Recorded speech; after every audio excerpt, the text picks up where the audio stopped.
It's 6 o'clock. I'd like to call the meeting to order. Please call the roll. McCaig. Wertz. Here. Johnson. Here. Rust. Here. Trent. Here. Griffin. Here. Ware. Here. Campbell. I'd like to do the Pledge of Allegiance, please.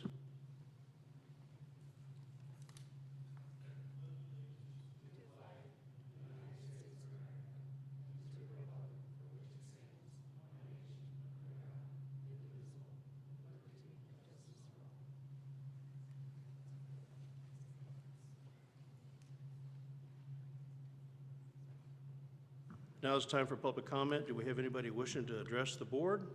The format is for the board is to everyone's given 3 minutes to address the board. Does anybody would like to address?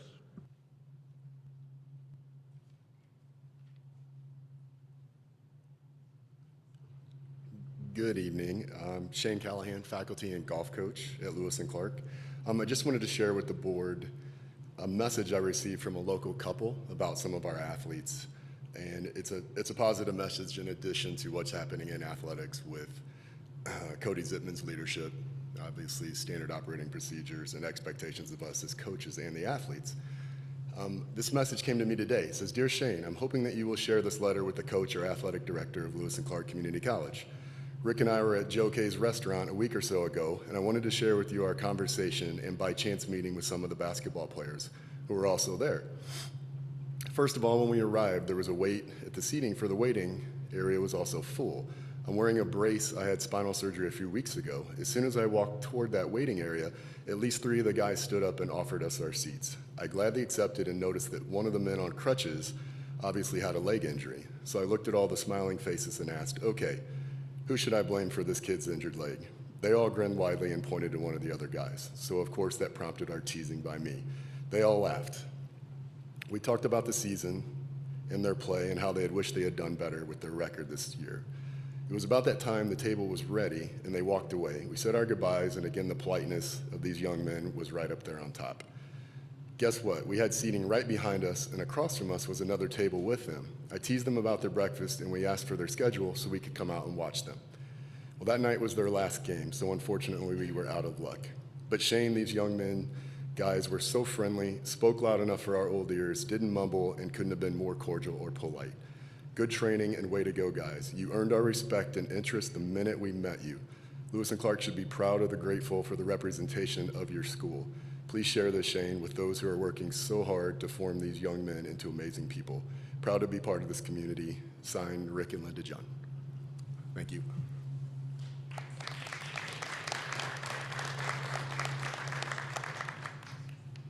Does anyone else like to make a public comment? Thank you. Enrollment update? Yes, so Amir, thanks.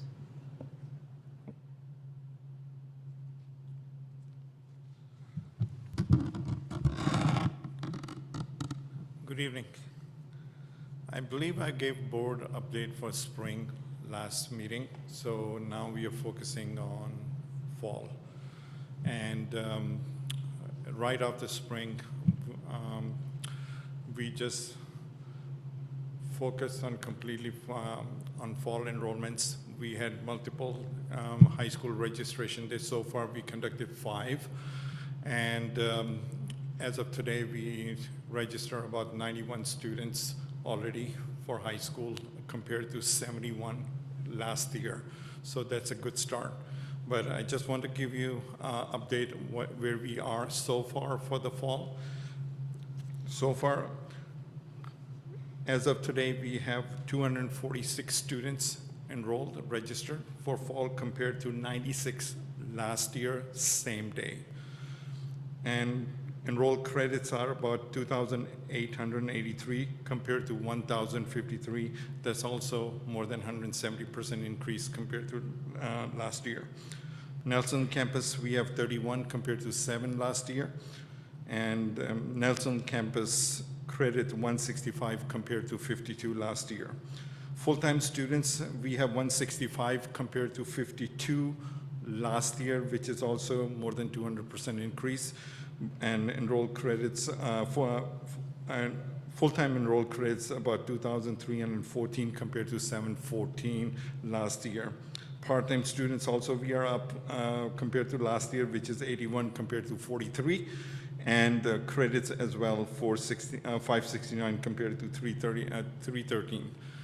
We are very early stages. I mean, we just started but we started in the right direction. We're gonna keep focused and we're gonna continue our effort. The key is consistency, keeping track on the enrollment data, where we are, what we need to do. And I think we're gonna do well this fall as well. Thank you, Amir. Soft launch of brand ambassador marketing. So Laura, I hate that noise. We are here today and excited to show you a soft launch of our brand ambassador program, or our campaign, which kind of piggybacks off of enrollment's efforts for fall and summer enrollment. But I would like to bring up Assistant Professor and Coordinator of the Digital Streaming and Broadcast Media Program, Mike Lemons, and Station Engineer David Olenbittle, who were really instrumental in spearheading the conception and creation of this campaign. Mike? Thanks. Thanks, Laura. Good evening, Mr. Chairman, members of the board, Dr. Traska. So the idea behind this marketing campaign really started to develop about 1.5 years ago. There were many changes going on in our radio program, a name change, doing new things, a new location, which many of you toured a few months ago. And how can we promote the changes that we're having in this program to really display everything that we're doing now? So it was tapping into maybe a very successful, recognizable former student. We have many of them, but Mike Keith really stood out for this campaign. Many of you have met him because he was a commencement speaker 2 years ago at graduation. Mike Heath works for several radio stations in 3 different markets, including St. Louis, Atlanta being his flagship station. He also DJs for the Atlanta Falcons, for their Major League Soccer team. He's done work for HBO Max and Shaquille O'Neal. So we figured that his success would really get through to students we're trying to attract into our program. As it started to develop, we realized that, well, let's not just focus on our program, let's do the entire campus. Because what we're trying to do in our program is not only teach students these skills, but to really highlight everything going on campus. So it really morphed into, let's use him as the spokesperson, but let's talk about everything Lewis and Clark. So we'll play the little teaser video, and then I'll introduce you to Dave here in a second.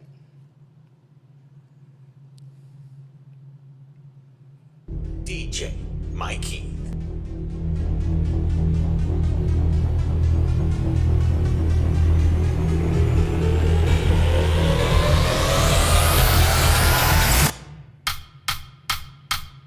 This is where I am today.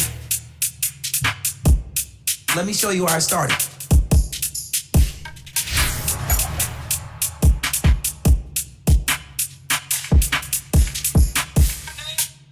So once again, get people familiar with who he is, run that for a few weeks. But as we transition into the other videos, the first one that you'll see is kind of the concept of a full video where we combine a couple of programs together. And it's basically, I found my success here, but I could have easily done it here. We did it targeted to a younger demographic that Laura will share with you shortly. So it's not as institutional. We have a little fun with it. Here's an example of that. Yo, what up? It's Mike Keith, the proud graduate of Lewis and Clark Community College.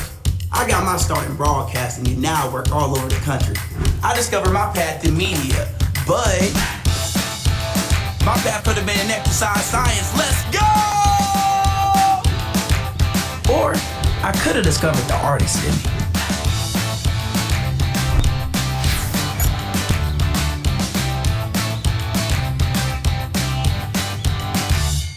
Once again, doing activities in other programs. You know, the one he's doing exercise science, the next one he thinks his art is really good, and it's really not so good. So we had some fun with some of those. These are the programs that are featured in these spots, and we tried to combine different types of programs. I'll let Dave speak to that a little bit more. Dave Olenbittle, there was a great opportunity to hire him to replace an outgoing engineer. He also teaches for us, and he does a lot of this editing for the campus now. So, Dave. Hi, everyone. My name is David Olenbittle. I really thought people would clap and cheer after we played those videos, but I guess we'll save it for the end. Not done yet. Right. So the project has really been kind of the brainchild of all of us. And as we've gone through it, we sort of started with a little bit of a seed of an idea, and it sort of blossomed into this big garden of every department had their own input in it, even right up to Dr. Ken Traska, who helped out with some of the ideas and some of the projects, and the students involved. The young lady in the art video, that part doesn't happen without her acting, and so it was just a lot of fun, and the whole process was progress. We just learned from each one what was going to work, and as we were going through it, it really just sort of shaped itself. But Mike Heath being involved in this, Mike said we had a lot of students who were successful and could have come and done this. The big difference with Mike Heath, he loves this place. He wanted to come back and do it. And without him, it wouldn't have been as fun as it was. It wouldn't have been as exciting as it was. And I don't think it would have been as good as it turned out, and I think it turned out pretty good. Oh yeah, we have another example, so you can clap if you like. Yo, what up? It's Mike Keith, the proud graduate of Lewis and Clark Community College. I got my start in broadcasting and now I work all over the country. I discovered my path in media, but dental hygiene could have been my thing. Or my path could have been conservation.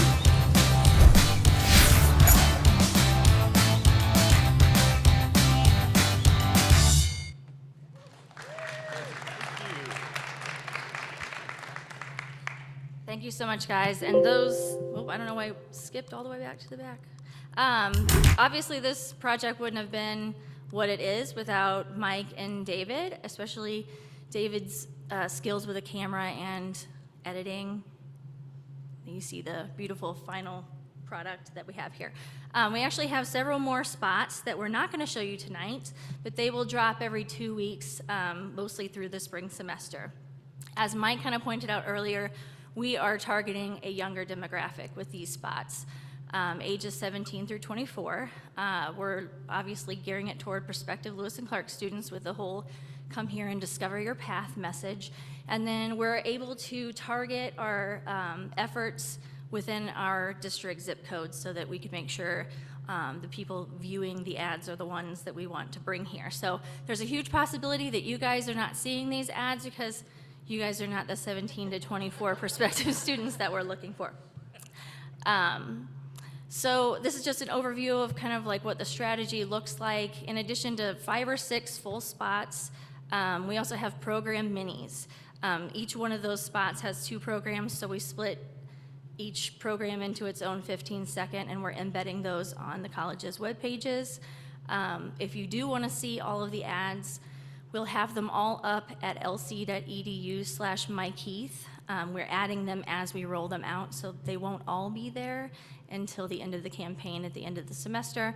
We're also loading everything that we have to YouTube, and we have some static print ads as well as audio ads to pair with the video, and you'll see more of that soon.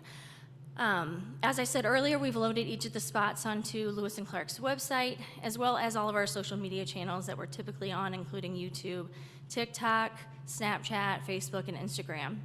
We also have a spot at the Jerseyville Theater because we were paying for that already, and we swapped out our Discover campaign with the Discover Your Path.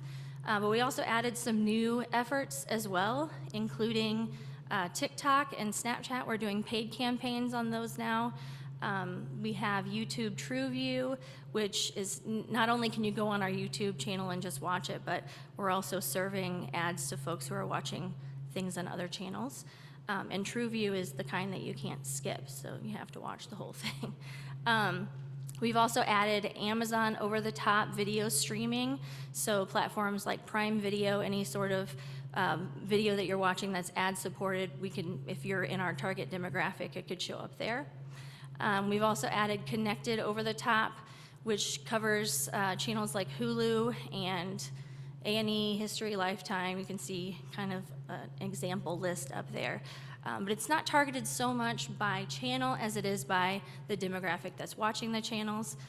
We also have targeted streaming audio coming soon on channels like Pandora, iHeartRadio, and TuneIn. And then the ads that we usually have on riverbender.com, Eglin Today, digital billboards, we're all kind of leaning into the Mike Heath campaign. So we are going to show you this special spot that will not be served as an ad, but will live on the college's webpage. And then we have some bloopers afterward that we wanted to leave you on a high note. Who knows? Maybe one day I could be college president. Oh, I'm sure, but not today. Sorry, Dr. T, sorry.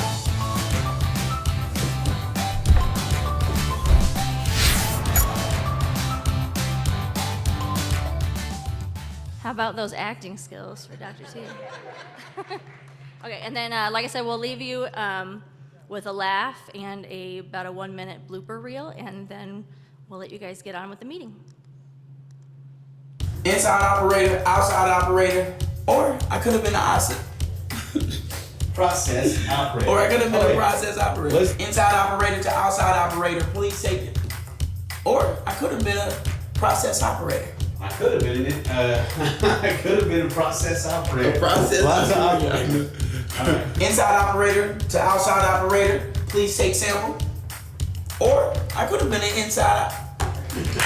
Not an inside, a process operator. Could have been an inside process operator. Man, a process operator. Okay. A process operator. Inside operator to outside operator, please take your sample. Or I could have chosen to be a process operator. Exercise science could have been my thing. Fun, but challenging. Celebrities. My path could have been in dental hygiene. Yeah, dude.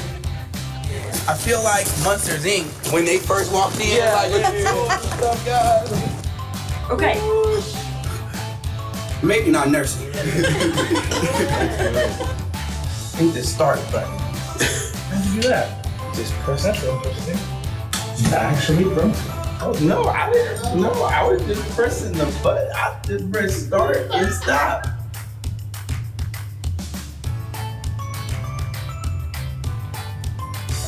All right, action, you're working still. Now you notice the card. Pull it out.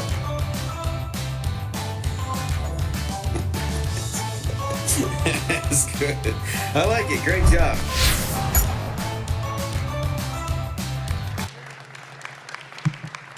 Thanks again, and stay tuned for more.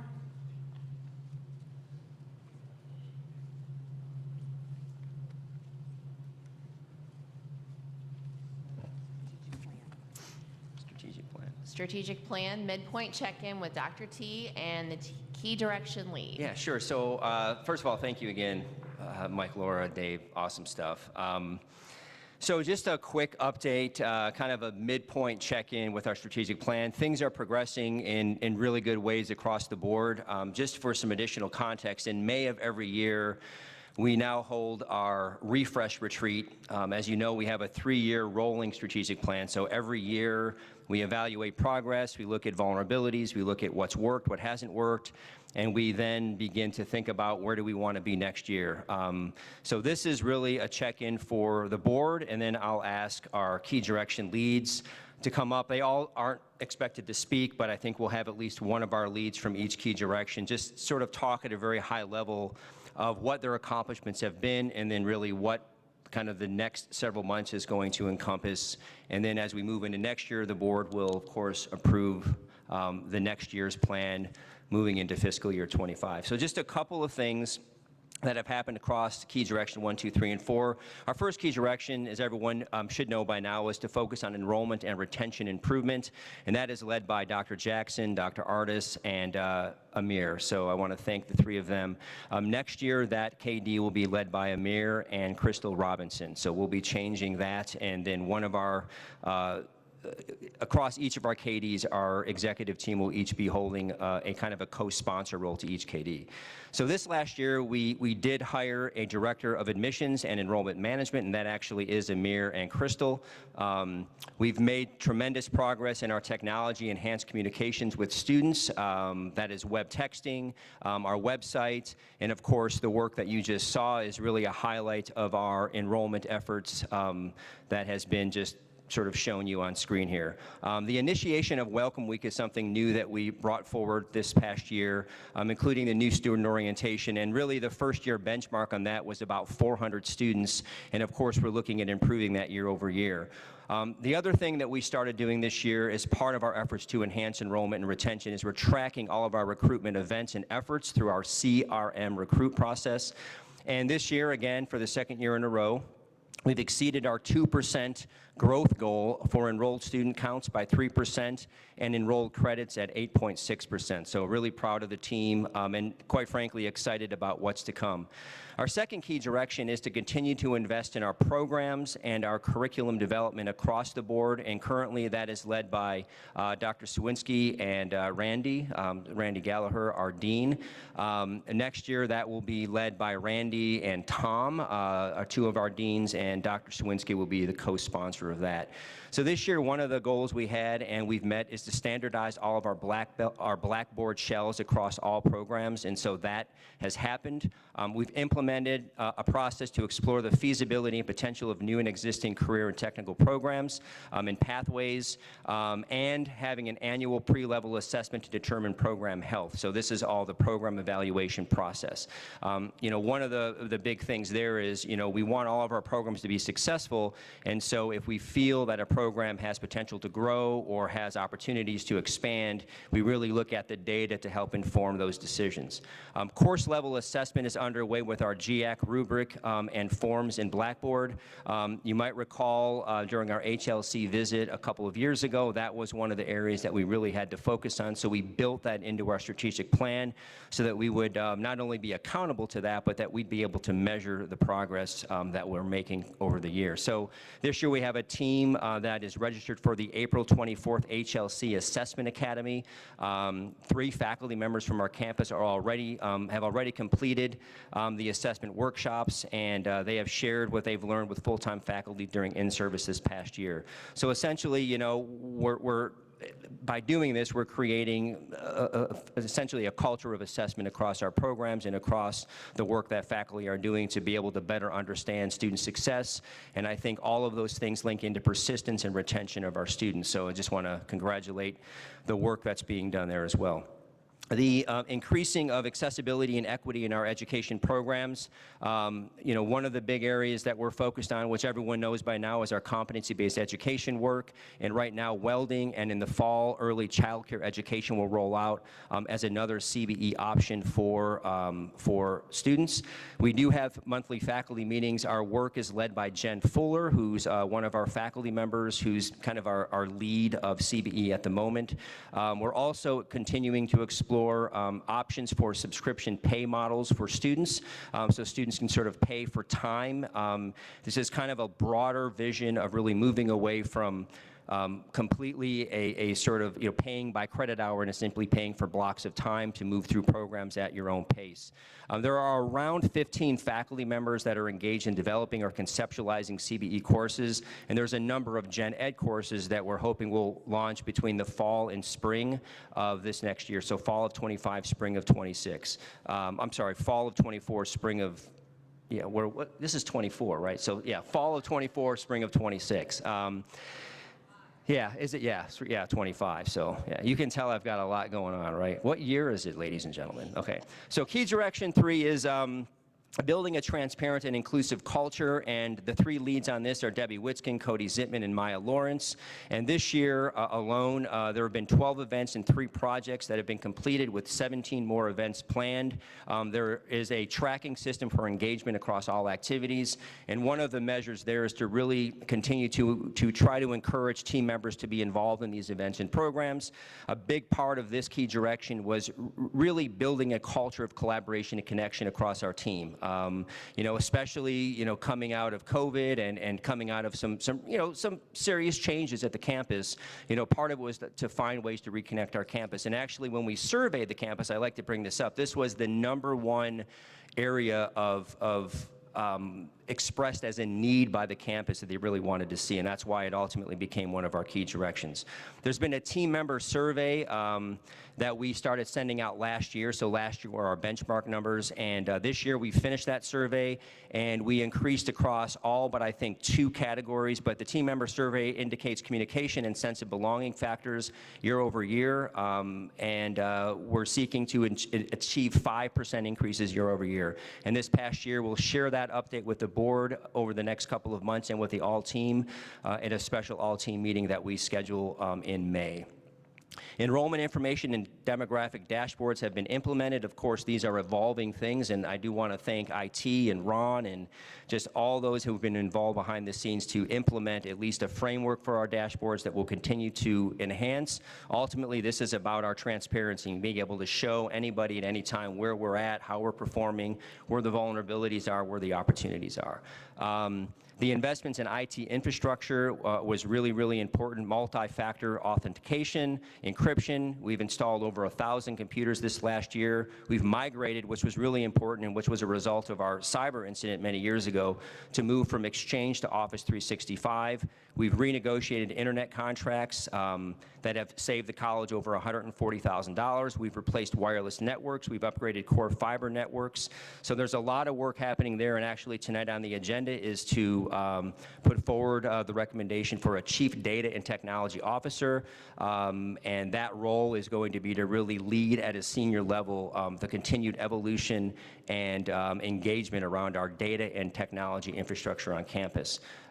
The other thing that's happened in this key direction, which I think is really cool, is there was an initial development of a Blue Crew to increase opportunities for team member collaboration, and this is really a way to continue to provide seats at the table for our team, to get them engaged in the work, and to make them feel that, Lewis and Clark is where they belong and where they can really thrive as team members. And of course, if we feel our team can feel they can thrive, that energy is transferred over to our students, where we know they have absolute amazing abilities to thrive themselves. So really proud of the work under KD3. And the final KD, very quickly, is to broaden community engagement and collaboration.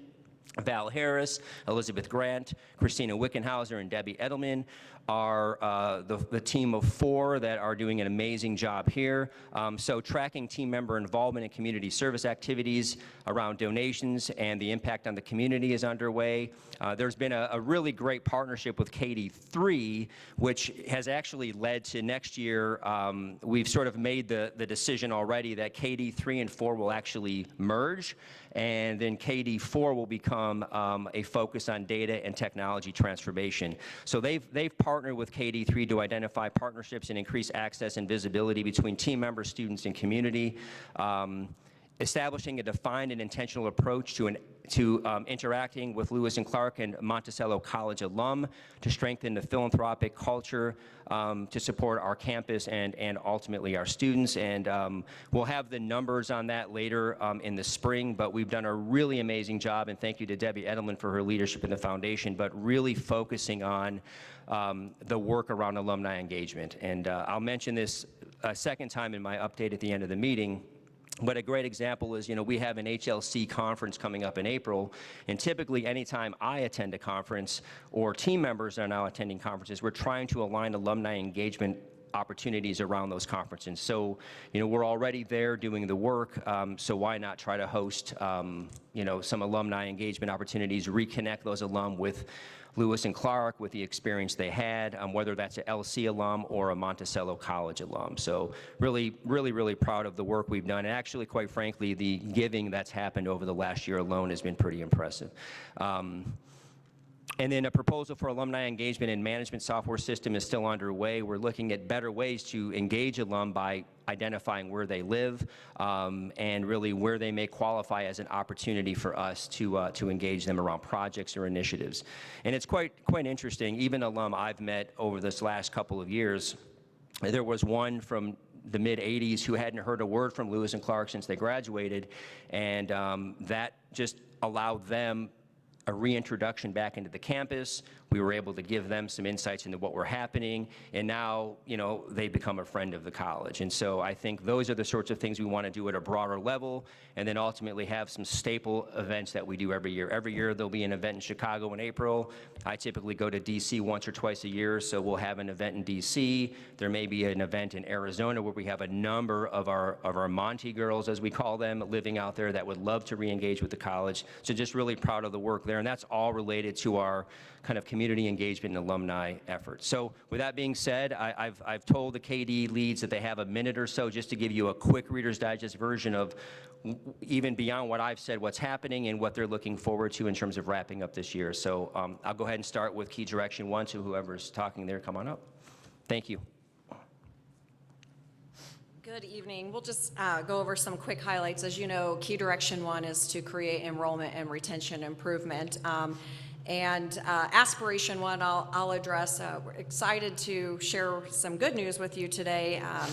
Last fiscal year, 22-23, we were at just a little over 54,000 billable credit hours. And Aspiration 1 is to hit that 55,000 billable credit hour mark and then increase that by 2% each year. So as of today, this morning, we are already at 55,241 billable credit hours, and we're still enrolling for summer because that gets counted in this fiscal year. So between now and May 19th, I believe, is when that gets cut off. So we've definitely hit exceeded that benchmark, and we're excited about that.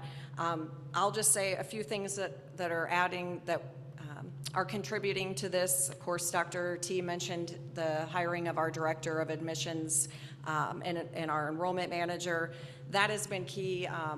You guys may not see all those emails, but he is in constant communication with anyone who has inquired but not applied but not yet enrolled, and just that direct communication has been key. Of course, we have our new website that's launched. We're launching a new texting platform with students, and that is going to be critical, as well as all of these recruitment events and activities that Daniel and Amir are putting on throughout the year.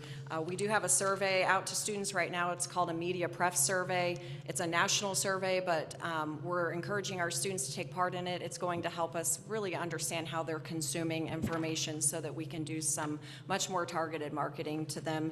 And then, of course, a great example is what you saw earlier tonight is our targeted campaigns. That one specifically for our 17 to 24-year-olds, but Laura could probably spend an entire hour going through every single effort that not just the marketing department is doing, but also what the enrollment staff is doing as well. Also part of Key Direction 1, Aspiration 2 is our retention. So of course we want to bring a lot of students in, but we also want to make sure that we retain them once they come in. So our aspiration is to increase retention by 1% fall to fall. Now, I think that's a very modest goal, and we will definitely work to make sure we hit that higher, but we also did want to also be realistic as this is a new aspiration that we added to Key Direction. So just a couple of highlights, ways that we are continuing to retain our students. We have a new texting platform that we are able to send text messages to students, whether they're enrolled students, whether they are prospective students, our high school partnership students, just to make sure we know our students unfortunately are not reading emails all the time, but they are always on their phone. So a quick text message to remind them of a deadline date or just missing documents. So that has worked really well for us. We're working on the reinvention of the Trailblazer Times to focus on student events, to let students know in real time what events are coming up so that they have a quick snapshot of what to look forward to, what's going on around campus, making sure that everyone stays connected. Of course, our new website, Lori mentioned that we have our new website, which hopefully is easier for our students to navigate, to be able to find the information that they need and to get to the clicks that they need to in a shorter amount of time. And then, of course, we are continuing to enhance and assess NSO, the new student orientation. We know that when students come in, we don't just want to throw information at them, but make sure they get helpful information and that they're able to utilize that information while they're on campus moving forward. We have had a lot of focus on mental health. I want to thank Dr. Hill on his increased focus on mental health for our students. He has had countless guest speakers come on campus. He has organized a JED campus visit for them to come in, really assess and provide us feedback on our offerings that we currently have for our students, and then some recommendations to make sure that students are provided the correct resources to make sure that they are being supported while they are on and off campus. So kudos to Dr. Hill and his team. We had presentations on sexual misconduct, so we had guest speakers come in. We want to make sure that our students are educated and aware of resources and to let them know of what warning signs to look for as well. And then our student affairs team, we have ongoing training for mental health first aid. Majority of the group is already trained, so we just want to make sure that we are prepared to support our students in any situation that we encounter. And then, of course, we continue to have our Better Minds contract. This is a contract that we are able to provide online and remote virtual counseling sessions for our students. So, of course, we know that situations don't just happen from 8 to 4:30, but they have evening appointments, they have weekend emergency appointments. So we're excited to continue to provide that resource for our students as well. Thank you. Sue, Randy?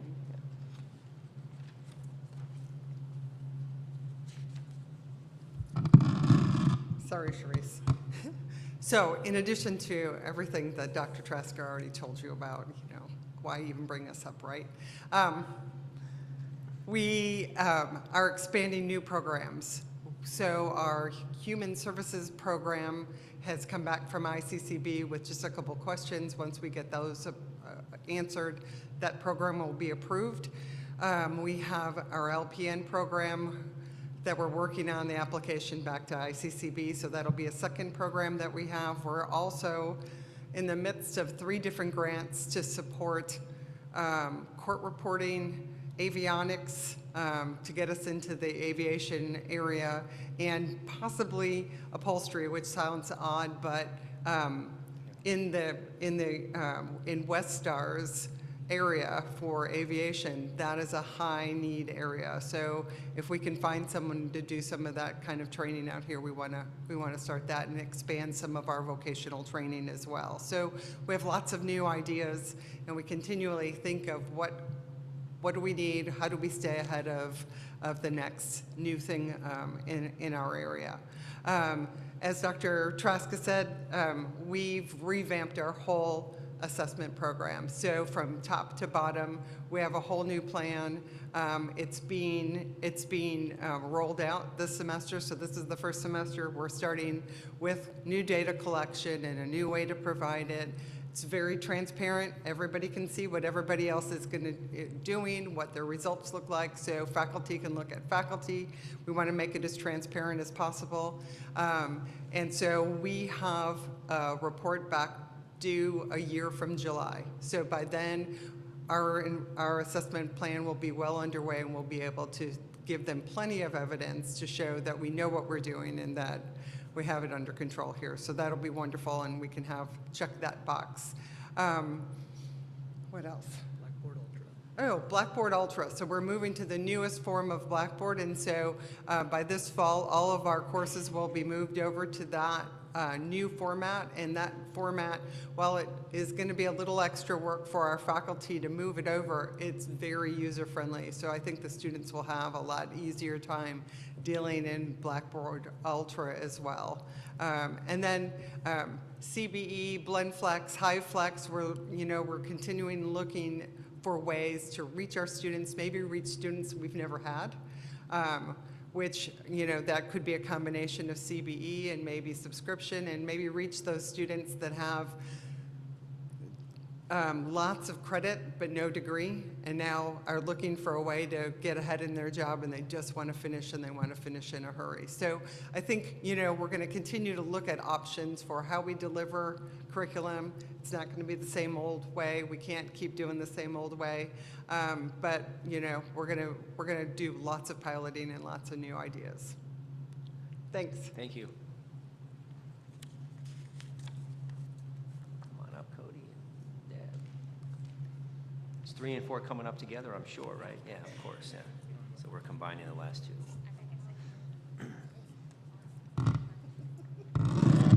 Sorry. Okay. That's okay. So 3 and 4, as Dr. Traska mentioned, we kind of blend together. We call ourselves the MAG 7. And we actually meet every Friday to talk about opportunities on campus and how we can serve all team members here through different events that we plan or different requests that they have. We have a process that they can go through and connect it to all 4 of the key directions, and then we help to support them, whether that's financial or by just being there as like people to help do events. So Dr. Traska mentioned, but a couple of the highlights I just want to say, some of the events we've actually done. The fall and spring choral concerts, we have invested in the podcasting equipment that through Mike Lemons and his team to help, again, talk about L&C everywhere. We have helped support our all-team events like our holiday party, team appreciation, hiking through the holidays, which was a huge undertaking. We had close to 5,000 visitors this year. I think you've heard that. Our snack pantry and hygiene closet, team member gym, industrial careers open house, unfiltered lens, the wellness and resource fair. We have a STEAM event coming for middle school students to bring them to campus.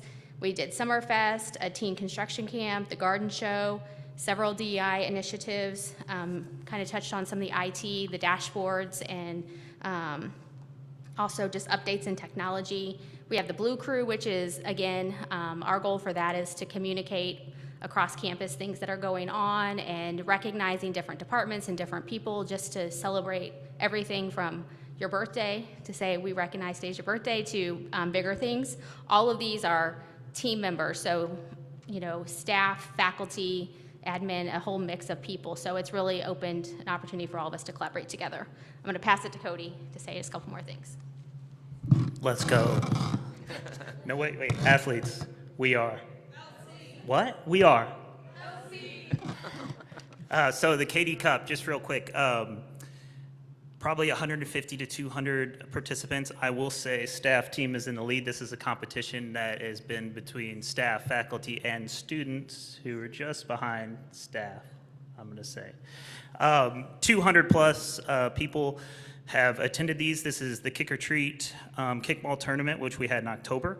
The Turkey Day Scavenger Hunt, which we had in November. The Holly Volley Holiday Tournament, which we had in December. Then 2 trivia tangles at the Holiday Mixer and the Team Appreciation Day. Shout out to the HR department on putting on those 2. And then for Love and Dodgeball, which we had in early February. And the final is the State of Trailblazer Nation, which is all attendance points, where we will award the KD Cup, which is over to you guys is right. Thank you. Thank you, Cody.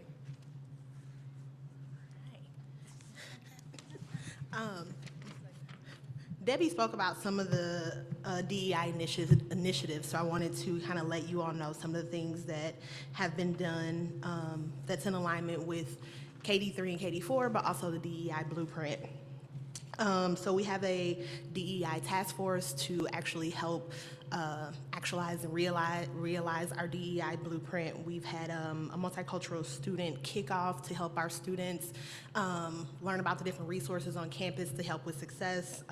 We still have our ongoing Reconnect Summit, which it's outreach to the whole campus, but we also have small departments who are doing their own Reconnect Summits, and then we're also doing some sessions with the students as well. We did a minorities in nursing breakfast in the fall, various DEI classroom presentations. Adult Ed had their global diversity discussion panel, which was an amazing success.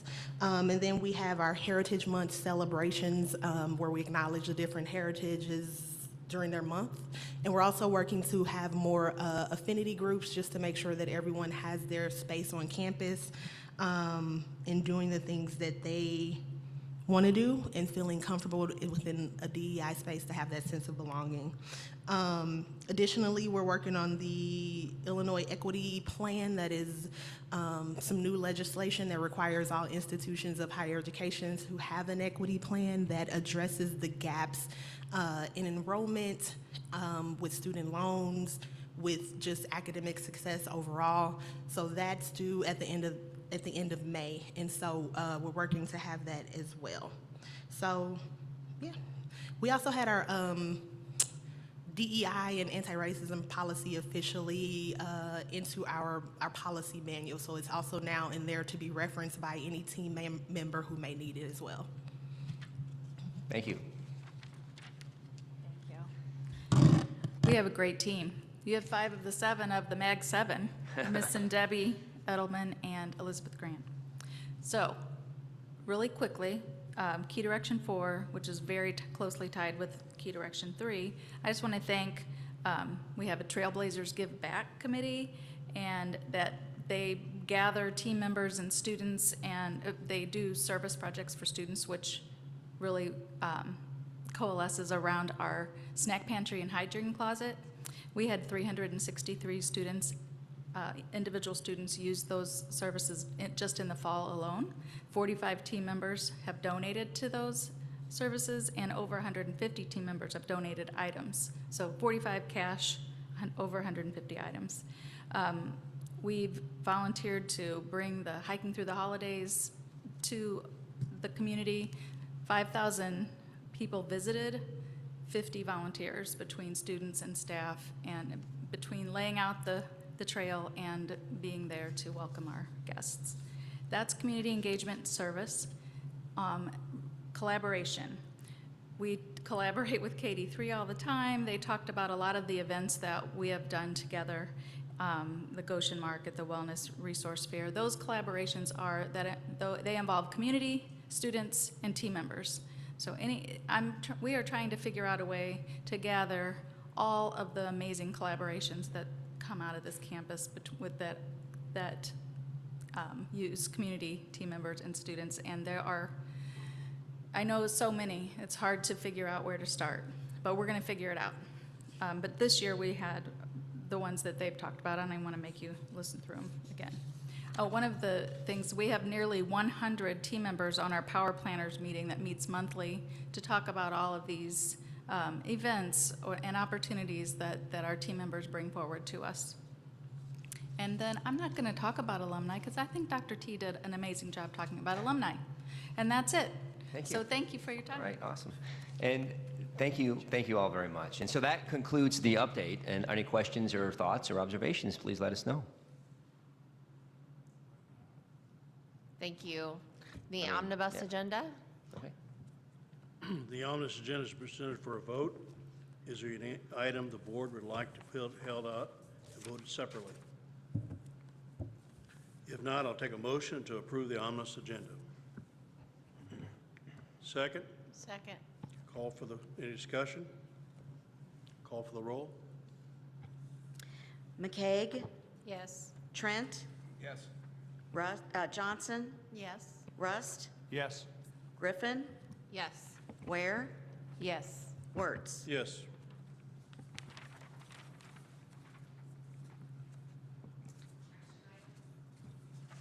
Action items to change the September 2024 board meeting date. Do we have a motion to approve? I'll make the motion. Do we have a second? Second. Any discussion? Please call the roll. McCaig, Yes. Griffin, Yes. Johnson, Yes. Rust, Yes. Trent, Yes. Ware, Yes. Wertz. Yes.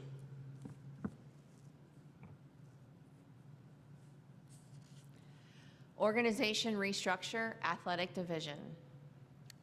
So I'll say a couple things there if I could. Okay, never mind. I just broke the rules. Go ahead.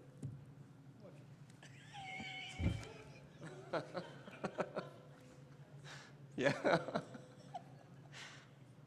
I'm excited. Do I have a motion to approve? I'll make the motion. Do I have a second? Second. Any discussion? Yes. I'm totally comfortable with Cody and with the overall kind of direction of what we're doing with athletics, but I'm not comfortable with the fact that a couple of years ago, The education fund was subsidizing to the tune of about $495,000, at least that was the budget. That education fund was subsidizing athletics. And Dr. Trask and I had a conversation, and he said, yeah, we're going to try to try to reduce that. Well, 2 years later, the subsidy in the budget was $844,000. And I was told that next year it will be $1 million. $1 million subsidy of money coming out of taken away from education and going towards athletics. I love athletics, but there's got to be a time to consider holding the line.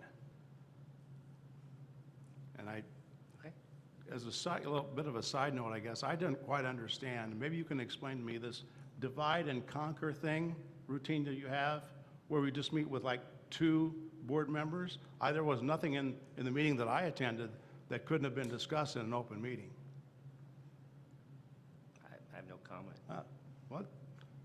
I mean, If divide and conquer keeps working, why just keep it up, I guess, right? We've done this before with other major proposals. It's actually a transparency element that I put in place years ago. When we went through the DEI blueprint, I met with board members individually. We talked through, we talked through everything. I wanted to make sure that there was consensus, that there was understanding, that there was an opportunity for each of you as board members, and we can only meet with 2 of you at a time to ask questions and to vet things out. And we met with each and every one of you, and I think Cody would agree. We had amazing conversations, great questions, and in relation to athletics, this plan putting forward has been in the works probably since the first day I was here. And the first step we took was seeking your advice and your guidance in terms of looking to hire a full-time athletic director. Historically, Lewis and Clark has had split positions across athletics. We've had individuals that are committed to 2, sometimes 3 different areas on campus, so the ability for those coaches to focus on recruitment and building culture and helping create those connections to the community, it wasn't fair to those individuals to have an expectation for them and then not have the support systems around them. So as we explained to the board in our sessions, we have a long-term vision. And yes, it is a 5, 10, 15, 20, 25-year vision to continue to grow athletics and to continue to allow athletics to be a value add to the institution, unlike some who think it is a burden. I think, each one of our student athletes come here to gain an education, but also to gain an experience. And I'm frankly proud of the work that's gone into this proposal. It's been 2 years ultimately in the making. Unfortunately, we have gone through a couple of athletic directors, actually 3 in my 4 years here, almost 4 years here. 1 who was here when I was here, retired. The second, that person decided to go elsewhere, and now we have Cody, and that has led us to this proposal. So I still hold to, we're always going to try to control our cost. I think that was indicated in a meeting earlier where the efficiencies we've created, and you've said it yourself, sir, we're flush with cash, and that doesn't happen by being irresponsible. That happens by being responsible stewards of our finances and of our strategy. So, I respect your role as a board member, but I think that this team has done a remarkable job of creating this proposal, and we're bringing it forward to better serve our students and community, and we have a long-term goal and aspiration to move Lewis and Clark forward in ways that are going to be impressive, and I think we're well along that way, and athletics is part of that proposal. It's part of our identity, and just appreciate your feedback, but I really have nothing else to say. Any other discussion? I'd like to call for the vote. McCaig, Yes. Griffin, Yes. Ware, Yes. Wertz, Yes. Johnson, Rust, No. Trent, Yes. Motion passes. I'm sorry. You call me Trask next. Information items. Dr. Traska? recognition. Traditionally done on those. If there are any questions on those, let me know. I know Lori is typically going to talk to us about the recognition report, But if there's any questions on A and B, just let us know. Sorry. All right, I will try to be quick, but we want to take time to recognize those team members who were recognized this month. As you'll see on page, 142, 143, and 144 in the board book, Tanner Sweetman is a part-time member of our fire science department. He's an adjunct instructor and is the lead instructor for that Fire Science Academy. He's being recognized for just running a very successful program and as a part-time employee there. Chrissy Wiley and Alicia Bolin are two of our dental instructors, and they're being recognized this month for really stepping in. We've got an individual who's out on leave in our dental clinic, and those instructors and everyone in the dental clinic has really had to step in just to try to keep things running for our students in terms of clinicals. Dr. Sean Hill, our Dean of Students, is being recognized for just helping us with this transition. I mean, as you guys know, Dr. Hill, and you've worked with him, he is never one to walk away when somebody needs help, but specifically through the transition with athletics. And then we have Erica Dorr and Hannah Griffiths and Elisa Landrum from our INGREC division, who are all just being recognized for going above and beyond and helping with some of those educational aspects, specifically the Project WET webinar that was put on by the education department. And then, sorry, I almost missed, Travis Jumper, John Zumwalt, and Tanner Albright for our welding faculty, and they have volunteered their personal time in order to help another team member here on campus create some items that they've been able to use in some very significant fundraisers throughout our community. So we just want to make sure they're recognized here this evening. Thank you.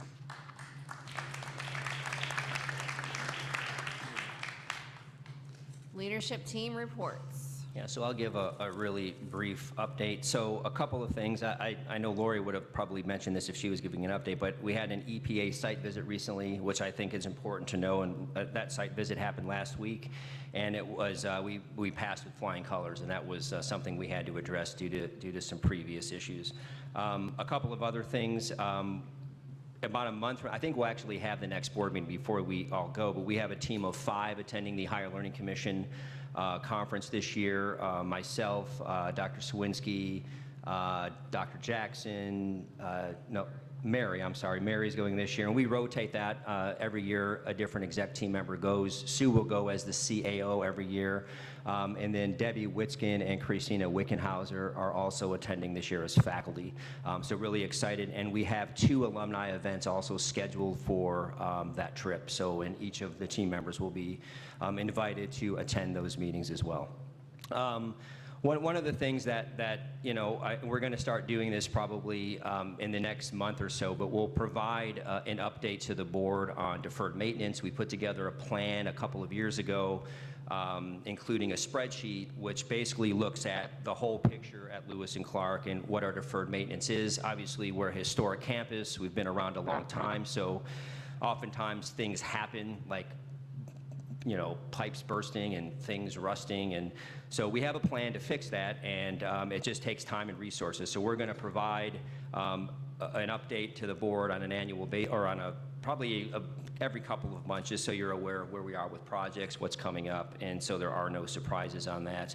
Another big one that we had an all-team meeting today, which we do every board meeting night, but we talked about healthcare, and starting next Tuesday, we're going to be facilitating a session with 25 team members who volunteered to be part of a committee to basically look at reimagining what healthcare looks like on campus. And so this year we're going to be changing our broker, and we have an outside facilitator coming in really to assess like, what direction do we want to go in as a campus? What are our priorities as a campus? And so that is going to allow us to create hopefully a more efficient and effective and more valued model by our teams. And we know when we do this, we can't make everyone happy, but it's a big priority for the campus, and we're really excited with the direction that's going, that we're going with that. A couple of other really quick things, just a couple of announcements. So this weekend is our 2nd annual, it's the Late Night TV Awards, and we host that on campus. And last year it was pretty amazing. This year we have a filmmaker coming in from Japan, which we're really excited about, and so I'll attend that. That's Friday. I think Friday are the screenings, and Saturday is actually the awards event. So if you're around, it's a really cool event to see some, local celebrities and to be able perhaps, meet some folks and engage with some individuals on campus. So, and then let's see, there was one other thing. I know Sue mentioned this, but our paramedic program, the avionics effort going on, and the early child care program, obviously there's a lot of really good work going on around program development. Our paramedic program is in a kind of a refresh at the moment, and we really have some great opportunities there to expand partnerships in the community and kind of get that program back to a level where it's got a really strong reputation in the community. The avionics, obviously, program we're talking about is in partnership with Westar. This is a response to a workforce need in the area, and now we have Gulfstream, who's now joined in that conversation. And of course, early child care, we're continuing to kind of reset that program, but ultimately our goal there is for the competency-based ed pathway in that program to roll out this fall. And there's a lot of work going on behind the scenes with Randy Gallagher, who's really now taken that over, as well as Dr. Swinsky, who's going to be working with the Higher Learning Commission to get our approval for that program pathway. So, and then finally, a couple weeks ago, we had our Illinois Community College President Trustee joint meeting with the CAOs and the chief student officers, and that was a really positive meeting. And Arthur Levine, who many of you probably remember spoke on our campus a couple of years ago, spoke to the whole group, and then he spent the morning with the presidents, and again really invigorated us to continue to be thinking in more innovative and broad ways around our relevance as higher education institutions. And of course, one of the key topics was competency-based education. That's now led to, there's a committee of us presidents who are meeting with Illinois Community College Board probably in early May before our lobby day to begin looking at ways that the Illinois Community College Board can provide funding for community colleges, similar to what's happened with early child care, where there were grants available to help enhance those programs. And so Illinois Community College Board has asked me and some of the other presidents to really start pushing harder for a statewide model for CBE, as that is really going to become the model of the future. So that meeting was really, really positive overall as presidents, and we continue to look at ways that we can keep making a difference across the state of Illinois as community colleges. I mean, I tell this to the team all the time, competition is heating up. We see a lot of things happening in our environment with colleges closing, with colleges struggling, and I think the work that we do is so important, and the ability to continue to make investments in programs and into our people, which are our #1 assets, is critical. So with that, I want to thank the board for the support tonight. I want to thank all of our student athletes who now I recognize in the crowd for being here and for believing in Lewis and Clark, and all the team members surrounding all of you. Just know that these individuals are most important you are the most important individuals to us, and we will do whatever it takes to make sure you're successful, and we just appreciate you being a trailblazer, and we wish all of you the best, and just thank you for your support as well. So with that being said, thank you all. Have a great evening. Thanks. Thank you, Dr. Traska. I would be remiss if we're talking about all the athletics tonight, if I didn't mention that we have the mother of an Illinois State champion wrestler sitting to my left here, Bryce Griffin, won state championship. Congratulations. 157-pound weight class. Yes, thank you very much. That means a lot. There's a nice new sign out there in Bethalto, I see. There is a new sign. It's pretty cool. Congratulations. Thank you very much. This meeting is adjourned.